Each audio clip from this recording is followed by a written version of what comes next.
Hi students, my name is Faiz Sakir. Welcome to third lesson of your civics, our parliament union legislature. बच्चों, आज के इस video में हम लोग क्वालिफिकेशन फॉर द लोकसभा मतलब लोकसभा का मेंबर बनने के लिए कौन सा क्वालिफिकेशंस होना चाहिए, मतलब आपको कौन कौन सा क्राइटेरिया फुलफिल करना होगा अगर आपको लोकसभा का मेंबर बनना है। तो आज के इस वीडियो में हम लोग इसी चीज़ को डिस्कस करेंगे। तो चलिए स्टार्ट करते हैं। कहता है, in order to be elected as a member of the Lok Sabha a person must have the flowing qualifications. कहता है कि लोकसभा का मेंबर बनने के लिए एक इंसान के पास निम्नलिखित क्वालिफिकेशंस होना चाहिए। मतलब जो अभी हम लोग क्वालिफिकेशन पढ़ेंगे उसके बारे में बात कर रहे हैं। फर्स्ट कहता है, ही और she must be a citizen of India. यानी कहने का मतलब जो है, जो भी लोकसभा का सदस्य बनना चाहता है उसको जो है वह भारत का नागरिक होना चाहिए। मतलब अगर आप भारत के नागरिक नहीं हैं तो फिर आप लोकसभा के मेंबर नहीं बन सकते हैं। लोकसभा के मेंबर बनने के लिए भारत का नागरिक होना बहुत इम्पॉर्टेंट है, उसके बगैर आप नहीं बन सकते हैं। यह जो है वो पहला क्राइटेरिया है, ही और she must be a citizen of India. कहता है कि वह जो है भारत का नागरिक होना चाहिए। अगर आप भारत के नागरिक नहीं हैं तो फिर आप लोकसभा के मेंबर नहीं बन सकते हैं। सेकेंड कहता है, ही और she should not be less than 25 years of age. कहता है क्या कि लोकसभा का मेंबर बनने के लिए जो भी मेंबर बनना चाहता है उसकी उम्र 25 साल से कम नहीं होनी चाहिए। मतलब 25 साल या 25 साल से ज़्यादा आपकी उम्र है तभी आप लोकसभा के मेंबर बन सकते हैं। तो पहला क्राइटेरिया हमने पढ़ा कि वह भारत का नागरिक होना चाहिए। दूसरा क्राइटेरिया यह है कि उसकी उम्र जो है 25 साल या 25 साल से ज़्यादा होनी चाहिए। थर्ड कहता है, ही और she should not hold any office of profit under the union और द स्टेट गवर्नमेंट। मैंने आपको बताया था कि पूरे देश के लिए जो सरकार होती है उसको यूनियन गवर्नमेंट या सेंट्रल गवर्नमेंट कहते हैं, और हर स्टेट में जो सरकार होती है उसको स्टेट गवर्नमेंट कहते हैं। तो थर्ड क्राइटेरिया है जो है लोकसभा का मेंबर बनने के लिए, वह यह है कि यूनियन गवर्नमेंट या सेंट्रल गवर्नमेंट में वह इंसान लाभ के पद पर नहीं हो। मतलब आप किसी भी ऑफिस ऑफ प्रॉफिट को होल्ड नहीं करते हो, ना ही यूनियन गवर्नमेंट में और ना ही सेंट्रल गवर्नमेंट में, अगर आप लोकसभा के मेंबर बनना चाहते हैं तो। फोर्थ क्राइटेरिया है, ही और she should not be mentally unsound और अ डिक्लेयर्ड इंसॉल्वेंट। कहता है क्या कि वह, यानी कहने का मतलब जो लोकसभा का मेंबर बनना चाहता है वह जो है मेंटली अनसाउंड नहीं होना चाहिए। मतलब पागल नहीं होना चाहिए, उसका दिमाग जो है वो सही तरीके से काम करे और घोषित दिवालिया नहीं हो। मतलब ऐसा नहीं है कि पूरी तरह से एकदम जो है आप जो है दिवालिया हो गए हैं, तो घोषित दिवालिया नहीं होना चाहिए।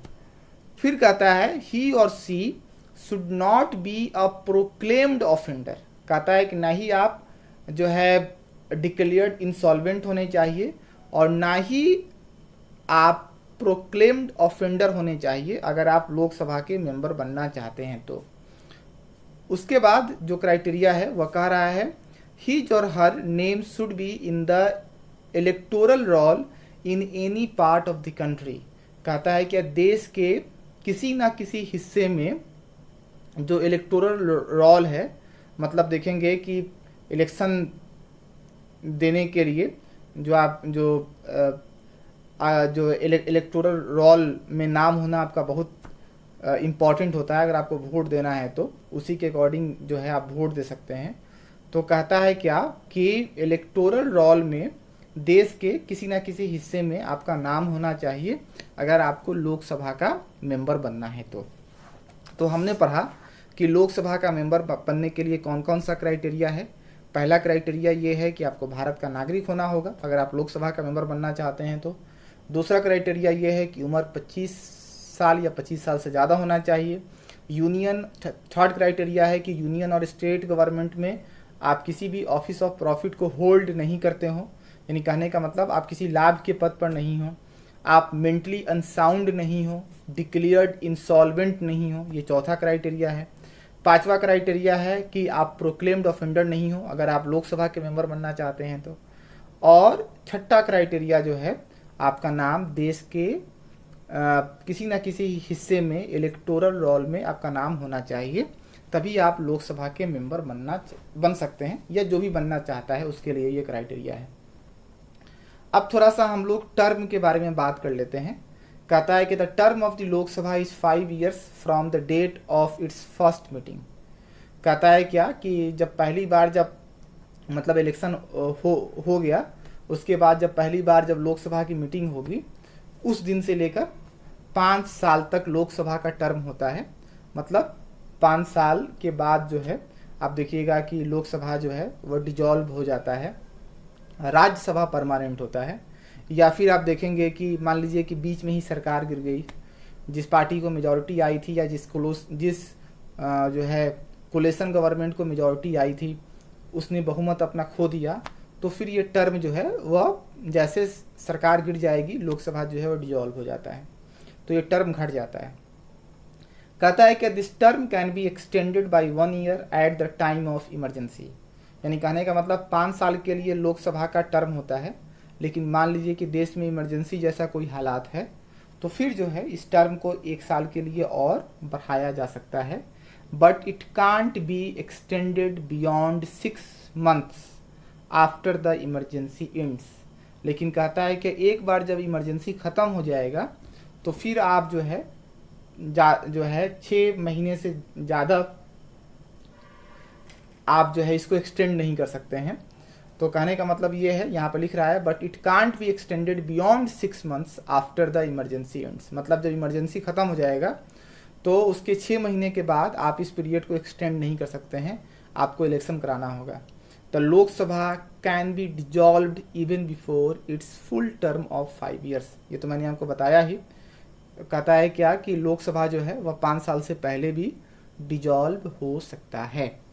तो आज के इस वीडियो में हमने पढ़ा कि लोकसभा का मेंबर बनने के लिए कौन कौन सा क्वालिफिकेशन है। तो पहला क्वालिफिकेशन है कि भारत का नागरिक होना चाहिए। सेकंड क्वालिफिकेशन है कि उम्र 25 या 25 साल से ज़्यादा होना चाहिए। थर्ड क्वालिफिकेशन है कि यूनियन और स्टेट गवर्नमेंट में किसी भी ऑफिस ऑफ प्रॉफिट को आप होल्ड नहीं करें अगर आप मेंबर ऑफ लोकसभा बनना चाहते हैं तो। फोर्थ क्राइटेरिया मैंने बताया कि मेंटली अनसाउंड नहीं होना चाहिए, डिक्लेयर्ड इंसॉल्वेंट नहीं होना चाहिए, प्रोक्लेम्ड ऑफेंडर नहीं होना चाहिए, और मैंने आपको बताया कि जो है देश के किसी भी हिस्से में इलेक्टोरल रोल में नाम होना चाहिए जिसको भी लोकसभा का मेंबर बनना है उसके लिए। टर्म जो है लोकसभा का टर्म अमूमन 5 साल का होता है, लेकिन अगर बीच में अगर सरकार गिर गई तो फिर ये टर्म जो है वह कम हो जाएगा।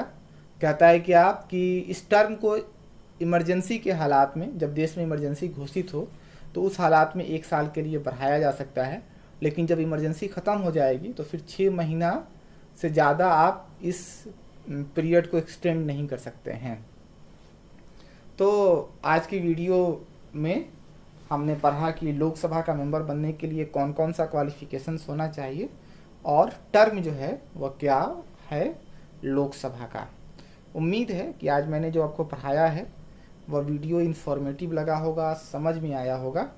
अगले वीडियो में हम लोग राज्यसभा को डिस्कस करेंगे, उसके कंपोजिशन को डिस्कस करेंगे और क्वालिफिकेशन को, मतलब राज्यसभा का जो है मेंबर बनने के लिए कौन कौन सा क्राइटेरिया जो है वो आपको फुलफिल करना होगा अगर आप राज्यसभा के मेंबर बनना चाहते हैं तो चलिए अगले वीडियो में हम लोग इसी लेसन को कंटिन्यू करेंगे। तब तक आप अपना ख्याल रखें, खुश रहें, स्वस्थ रहें। वीडियो देखने के लिए बहुत बहुत शुक्रिया, बहुत बहुत धन्यवाद। That's all. Thank you.